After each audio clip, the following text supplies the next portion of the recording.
തൊഴിലാളിയെ ബേക്കറി ഉടമ മർദ്ദിച്ചതായി പരാതി. അസം സ്വദേശി അബ്ദുൾ ഹസൈനാണ് മർദ്ദനമേറ്റ് സാരമായി പരിക്കേറ്റത്.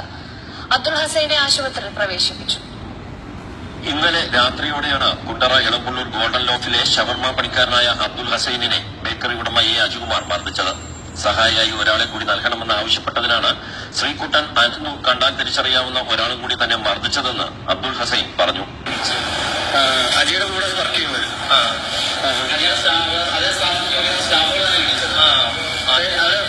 കണ്ടറിയാലോ അവരെയൊക്കെ. ശ്രീകുട്ടൻ അനന്തു പിന്നെ മറ്റവന്റെ പേര് കണ്ടാ അറിയാം. വയറിൽ എവിടെ ഇടിച്ചു? നല്ലോണം കഴുത്തിൽ പാടുണ്ടല്ലേ? ഇവിടെ അജികുമാർ ബലമായി ആധാർ കാർഡും മൊബൈൽ ഫോണും ദിവസ ശമ്പളമായി ലഭിച്ച 7000 രൂപയും അപഹരിച്ചതായും അബ്ദുൾ ഹസൈൻ പോലീസിന് നൽകിയ പരാതിയിൽ പറയുന്നു. ജാഫറിന്റെ കൂടെയുള്ള കേക്ക് മേക്കറായ സ്വരാജ് എന്ന കണ്ണൂർ സ്വദേശിയും അജിയിൽ നിന്ന് ഭീഷണി നേരിടുന്നതായും പറയുന്നു. അതേസമയം താൻ ആരെയും മർദ്ദിച്ചിട്ടില്ലെന്നും തൊഴിലാളികൾ തമ്മിലുള്ള കയ്യാങ്കളിയാണ് നടന്നതെന്ന് അജികുമാർ പറഞ്ഞു. ന്യൂസ് ബ്യൂറോ, കൊല്ലം.